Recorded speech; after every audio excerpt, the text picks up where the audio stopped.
Bismillahirrahmanirrahim. Setelah kita bersama-sama membacakan surat Yasin, yang tujuannya adalah pahala daripada bacaan tadi dilimpahkan kepada almarhum dan almarhumah orang tua kita semua, dan juga mudah-mudahan barokah daripada bacaan tadi dilimpahkan kepada kita yang membacanya. Amin ya Allah ya Rabbal Alamin. Untuk selanjutnya mari kita membahas sedikit tentang masalah ilmu, dan pada kesempatan ini kita akan membahas tentang hukum-hukum orang musafir atau hukum-hukum orang yang mengadakan perjalanan jauh. Ahkamus safari, hukum-hukum orang musafir itu khamsatun, ada 5.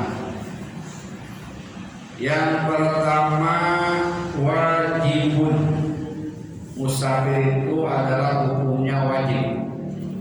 Jadi kita mengadakan perjalanan, khususnya perjalanan jauh, ada yang hukumnya wajib.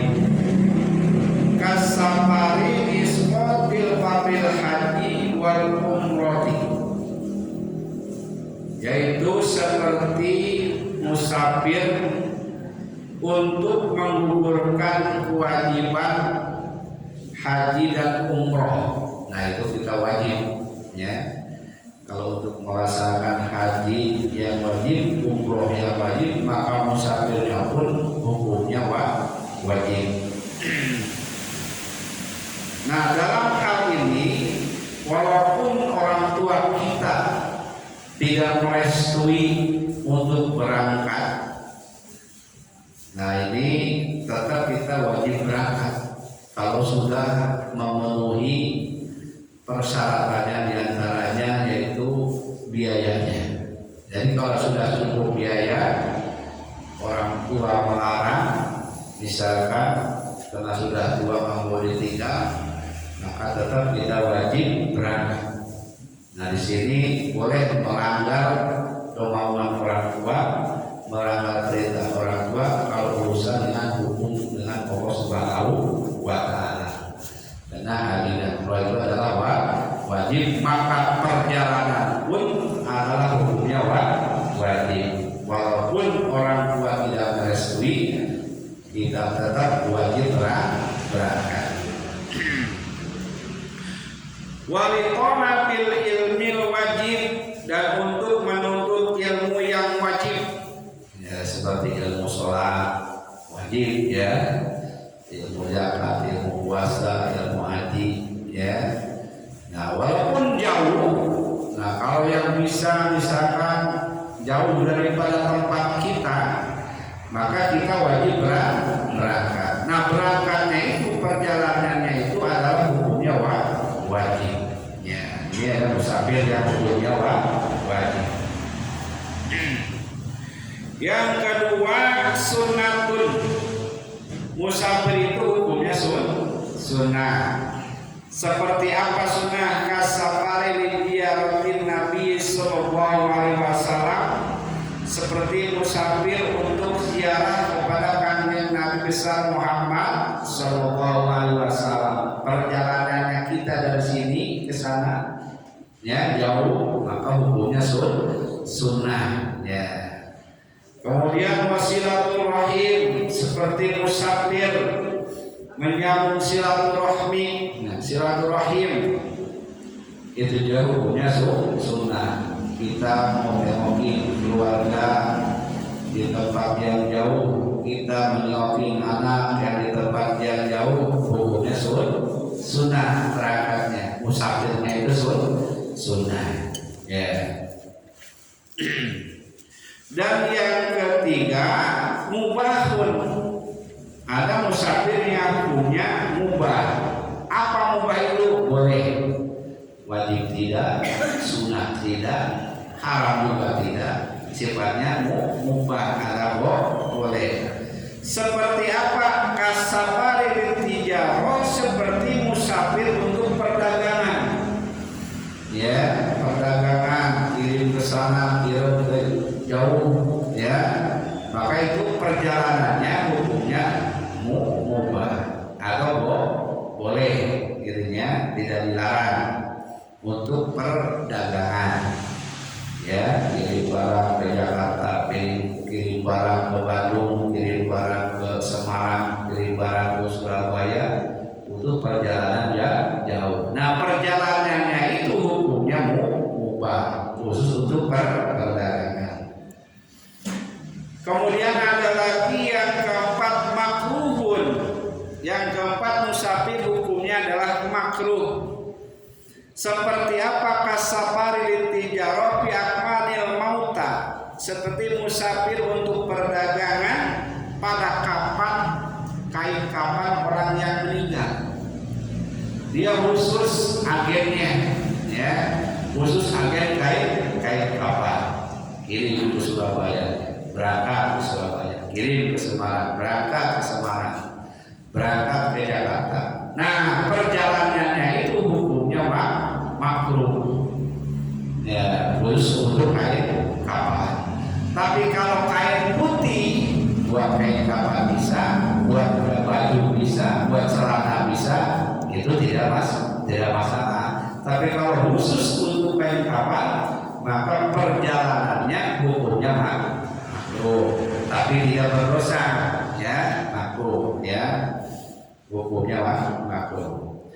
Awil lahwi wal la'ibi ghairul mahram, atau untuk bermain, perjalanan untuk hiburan, rekreasi yang tidak diharamkan, tapi tidak diharamkan, itu hukumnya makruh. Jadinya hanya untuk bermain-main, untuk hiburan, untuk mencari ketenangan, misalkan, ya.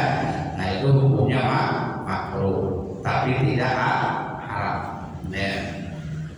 Ada lagi perjalanan yang sifatnya haram. Yang kelima, haramun, hukumnya haram bagi musafir. Seperti apa perjalanan yang haram? Kasafari zaujati min ghairi idzni jauziha, seperti berangkatnya istri, ya, tanpa izin suaminya. Nah, itu berangkatnya itu perjalanannya jadi haram tanpa ada izin suaminya. Atau berangkatnya seorang anak yang tidak direstui oleh kedua orang tuanya, ya, itu haram, terkecuali tadi mulai haji. Nah, itu boleh melanggar, ya, melanggar orang tua. Tapi kalau biasa-biasanya dia misalkan izin mau berangkat ke Bandung, mau berangkat ke Surabaya, berangkat ke Semarang, yang sifatnya perjalanan jauh, tidak diizinin sama orang tuanya, maka perjalanan jadi haram. Begitu juga istri, kalau dia berangkat tanpa izin suaminya, maka perjalanan jadi haram. Para hadirin kaum muslimin wal muslimat rahimahullah, kita masuk ke permasalahan qasrus sholati, mengqasar sholat. Ya, qasrus sholati, bab mengqasar sholat.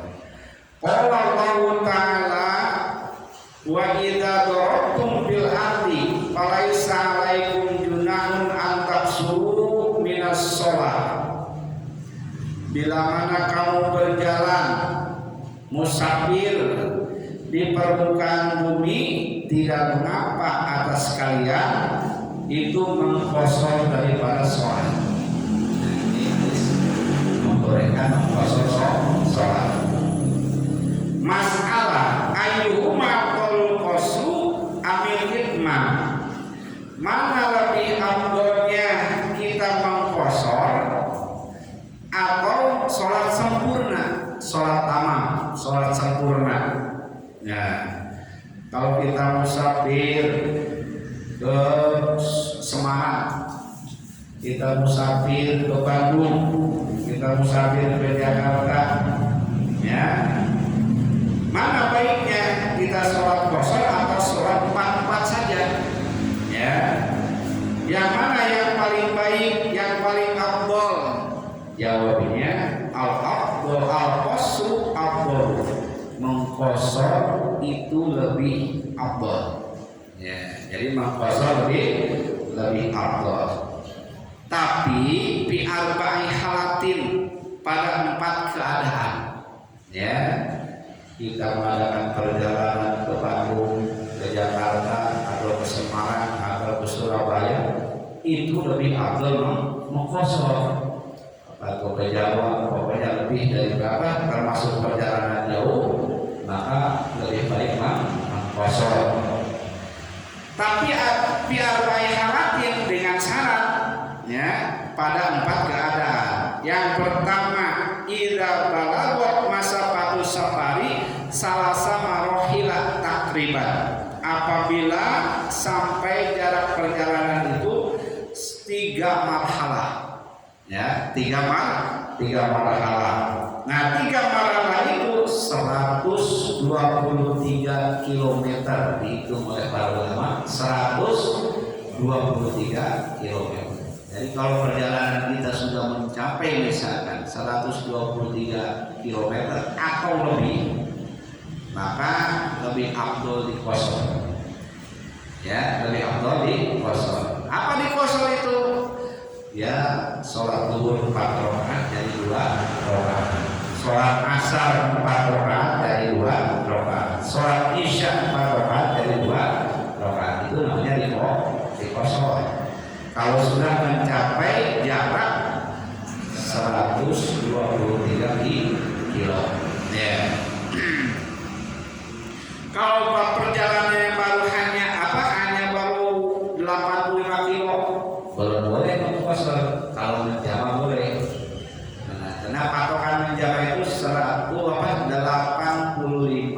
km, tidak sampai 100, 85 km baru boleh menjama. Kalau sudah mencapai 123 km atau lebih, nah itu afdalnya mengqashar. Misalkan pulang ke Jawa, ini lebih daripada 110 km. Nah, sebaiknya diqashar sholatnya. Nah, setelah diqashar, dijama juga boleh. Nah, kalau udah 123 kilo, sholat zuhurnya 2 rakaat, sholat asarnya 2 rakaat, ditarik ke waktu zuhur. Ya, ditarik ke waktu zuhur. Atau sholat zuhurnya 2 rakaat, asarnya 2 rakaat, ditarik ke asar. Bisa. Ya, udah dijamak, kemudian diqashar. Jadi lebih baik sholat diqashar kalau sudah mencapai 123 km. Kalau belum mencapai itu, jamak saja 4-4, jamak saja sholat sempurna 4-4. Tapi kalau udah lewat 123 dijamak, kemudian diqashar. Ya, 2.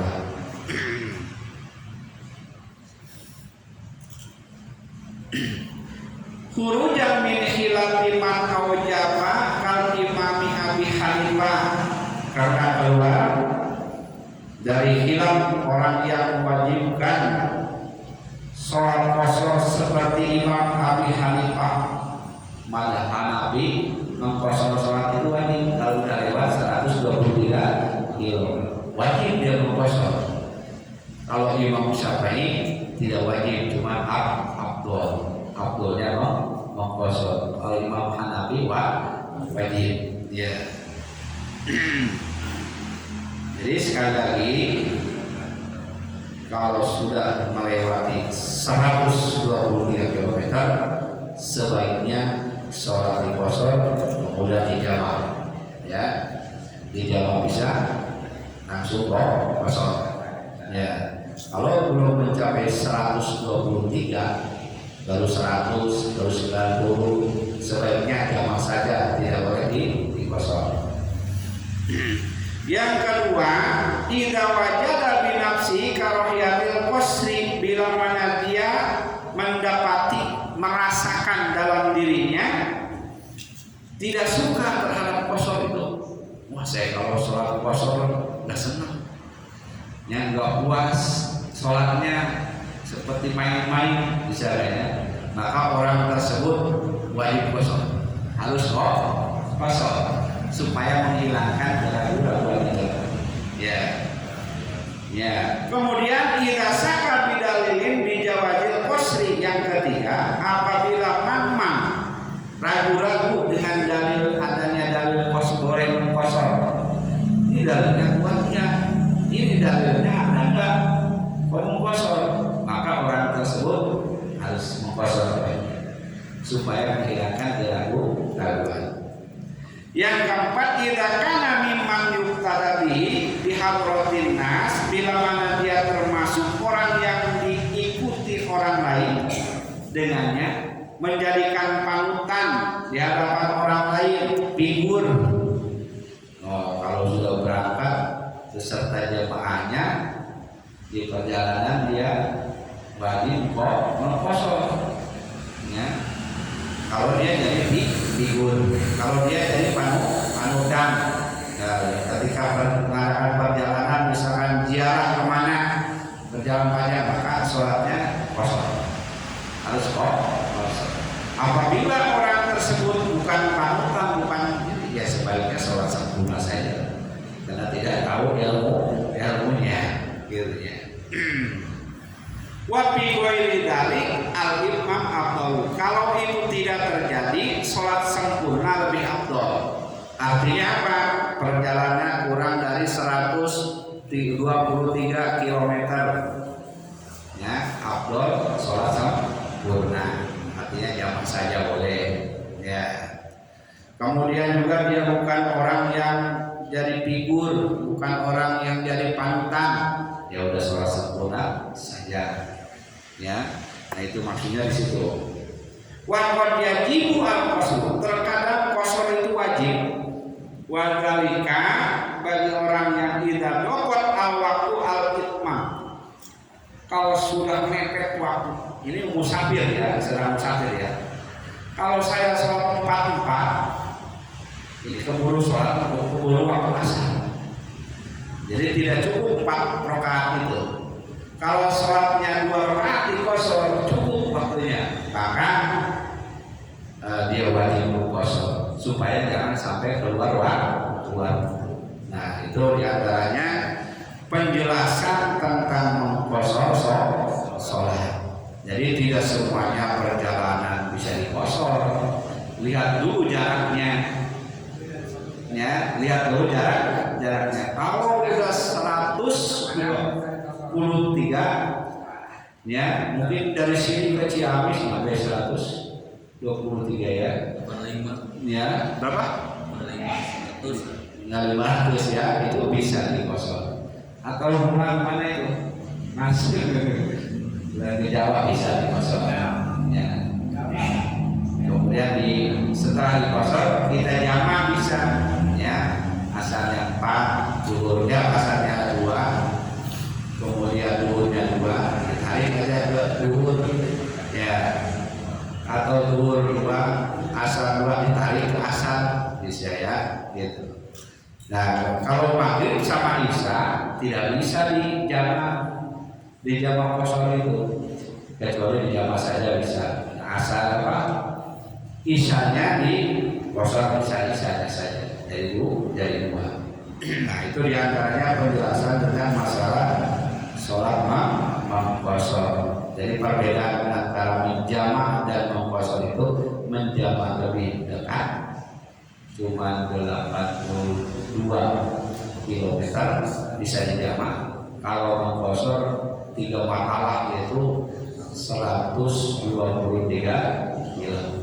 Gitu. Ini masalahnya kita sering bepergian ya, harus tahu, harus hafal ya, sering bepergian. Mudah-mudahan penjelasan ini dari ilmu bagi kita dan juga bisa mempermudah ibadah kita dalam perjalanan. Sallallahu ala Muhammad, sallallahu alaihi wasallam, sallallahu ala Muhammad, sallallahu alaihi wasallam, sallallahu